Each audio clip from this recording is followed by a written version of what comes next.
এক প্লেটে 3টে পরোটা, আনলিমিটেড তরকারি, একটা সেদ্ধ ডিম, এক টুকরো পেঁয়াজ, একটা কাঁচা লঙ্কা, 30 টাকা।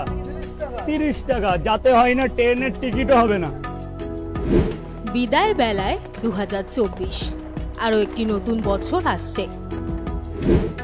চলতি বছরে অনেক ভালো খারাপের মধ্যে সোশ্যাল মিডিয়াতেও তৈরি হয়েছিল বিশেষ ট্রেন্ড।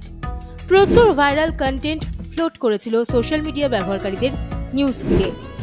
নতুন বছরে আরো নতুন ধরনের কন্টেন্ট ভাইরাল হবে, এটাই স্বাভাবিক। তবে তার আগে পুরনোকে একবার ফিরে দেখা।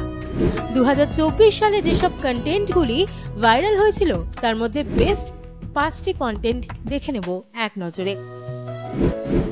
সোশ্যাল মিডিয়ার দৌলতে জনপ্রিয়তার শিখরে উঠেছেন পরোটা বিক্রেতা রাজুদা।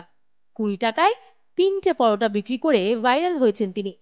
বুমার বাসিন্দা রাজুদার পরিচিতি এতটাই বৃদ্ধি পায় যে বাংলাদেশের কন্টেন্ট ক্রিয়েটাররাও রাজুদাকে নিয়ে কন্টেন্ট তৈরি করেন।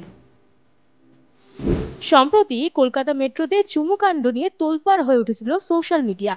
কালীঘাট মেট্রো স্টেশনের ওই ঘটনা ভাইরাল হয়েছিল নিমেষেই। তুমি কি হতে চাও?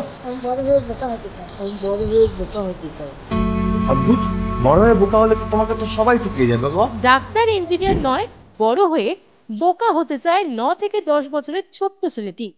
ক্লাসের মধ্যে শিক্ষকের প্রশ্নের জবাবে এই উত্তর ভাইরাল হয় সোশ্যাল মিডিয়ায়। প্রায় মিলিয়ন ভিউ হয়েছিল এই কন্টেন্টে।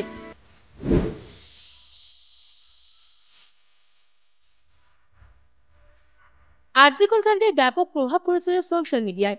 সেই ঘটনার প্রতিবাদে সামিল হয়েছিলেন অভিনেত্রী ঋতুপর্ণা সেনগুপ্ত।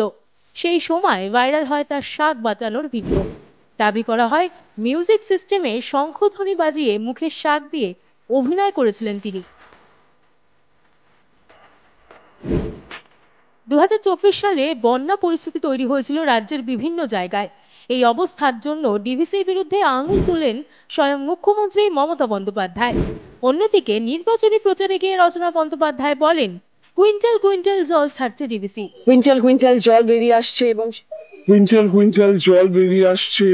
জানিয়ে নেট পাড়ায় হাসির রোল ওঠে।